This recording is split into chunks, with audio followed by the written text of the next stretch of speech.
State of Decay 2, we're doing a scavenging guide.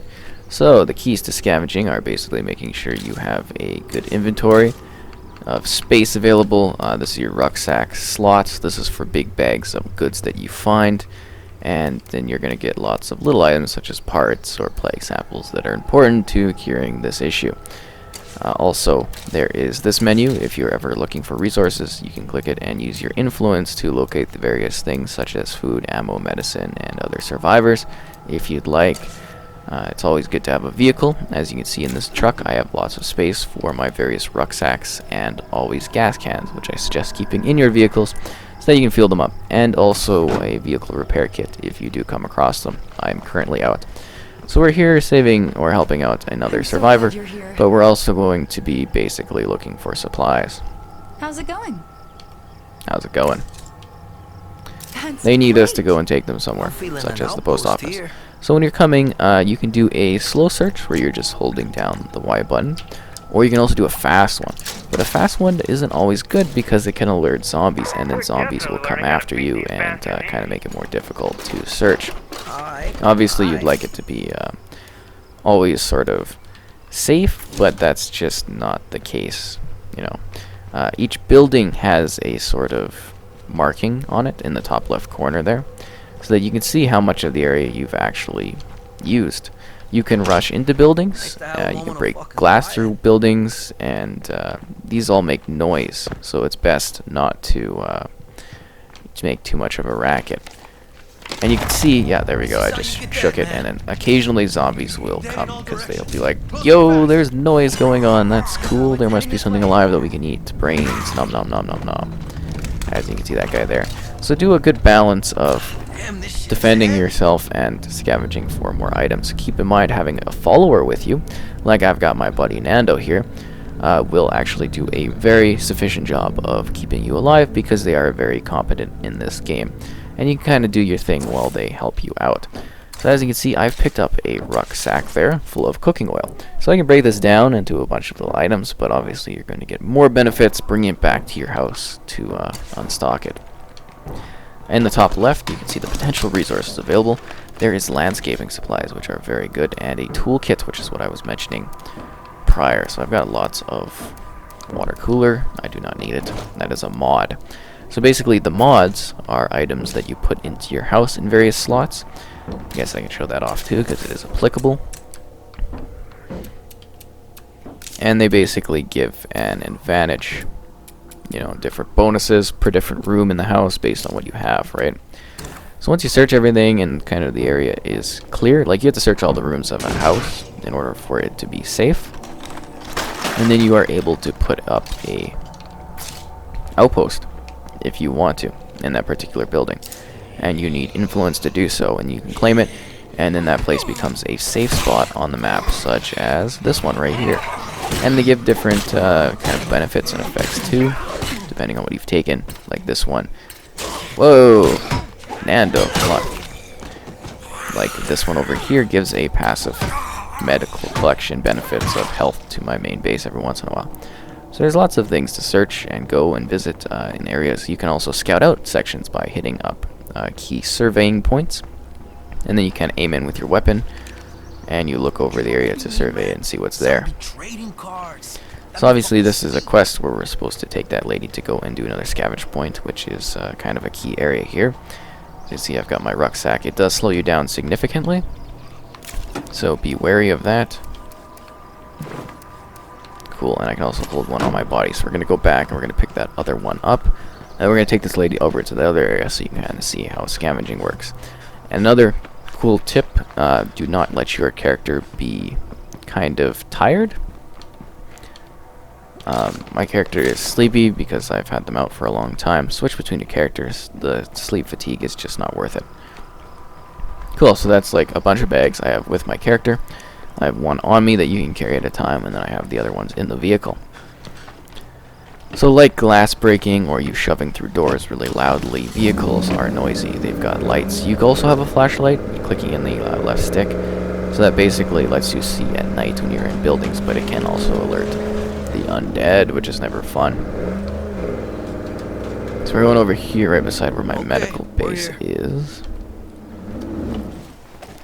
we're going to quickly drop off supplies. So keep in mind that outposts are great. They you can drop off some basic supplies here, but you can't really do the rucksacks. So here we're going to drop off our parts, and there is a shared inventory between all of your communities, which is kind of cool, I think. Very helpful. So this is how we're going, kind of sieging this building. I find it's best to put your vehicle a little bit away, but not enough that it's too far to like kind of run to in a situation. Don't use guns when you're breaking in here. If I was to shatter the glass, it makes a lot of noise. You can see the noise reflected on the bottom left of the mini-map. And, you know, then you've got zombies coming in, and it's not a fun time for anybody. Make sure you clean up, like, all the dangerous zombies before you start scavenging for items. Because, you know, you don't want to get bitten while you're opening up a case. But like you can see there, the follower is helpful. If you have 4 players, maybe send 1 player to basically watch the perimeter kill zombies while the other ones quest. That shit's rough. Cool. Whoa, whoa, whoa, whoa, whoa. I want to trade. Get back here, lady. And then you can begin your search. I also find it's fun to just kind of like tap it along. I think it's a little bit less dangerous in regards to like just doing the quick pull through. It might just be my good mood, but where did she go? I wanted to go over trading. Get back here. Nowadays. Miss. Miss. She does not want to trade. That matters little. There's an enclave on the way back because I want to go over that aspect of resource collection. Otherwise, just kill me. And we're still kind of good on the sleep deprivation. It hasn't affected me too much. Again, it depends a lot when you're scavenging based on what time of the day you're going out and you're doing your scavenging. Night is dangerous, people, so if you don't want to risk it, don't, because your people can die and then they're dead. So, you know, don't be dangerous if you have to. Try to keep a vehicle nearby. If it's close to your house, you don't really need to. And if you have a follower, I mean, you're going to be pretty safe. I see a hostile. Yeah, right. When was the last time the wind went hostile to you? So usually the people don't want to trade when there's zombies nearby, but hopefully we're good. Get us. So here's our trading menu. Everything's done with the influence, which is what you use to create outposts and such too. Box mine, I don't really need it. This is where you can get like emergency supplies. There's special events where you can find survivors that have guns and so forth everywhere. And then you trade for influence and so forth. I really felt this was an important part to go over as part of the scavenging experience. And a cool tip is if you're in the area and there's basically items in there too that you haven't discovered yet, you can quickly grab them and then sell them. So there's like these luxury items you find that don't really do anything. They have extravagant value is the best one, and they give you lots of influence, so you can sell it to these kind of houses and make good influence points, and you can take those influence points to buy the outposts or other items that you need. So we're going home, and then we're going to show you kind of how the kind of delivery system and everything works for this. So you can directly put your rucksacks into the base. There's even an achievement for it. Achievements for lots of things in this one. But we're just going to walk it into the main primary area, as I assume a lot of people will, as far as delivery goes. So you've seen how it works for common items. You can just go to any outpost. You can also do that in the kind of main area in your base. But the rucksacks are important. Again, you can split them for quick access to things, like if you're on the road and you're like, oh, I am out of gas, but I've got this like fuel canister bag. I just helped that lady anyways. So you get what I'm saying.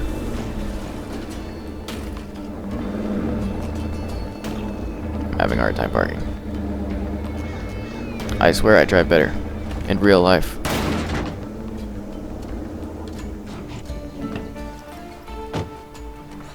Yay, we're parked. So then you can transfer it to base right there. And it's like an auto transfer from the vehicle, and then you get an achievement for doing that. My fucking squad. Good timing on that, right? Or you can do what I normally do and you just walk it into your base. Nice day, huh? And then drop it off at the point by managing the storage. and then it goes into your storage, and then you get parts that you can use for your basic building and everything and so forth like that. But we're mostly just going over scavenging, and then you'll get a large amount of items that you can kind of take from and use at any point. Again, this is mostly just basic steps, but I think it really does cover all the key kind of scavenging points and tips as regards to not getting yourself killed out there and having a successful amount of salvaging time in State of Decay 2.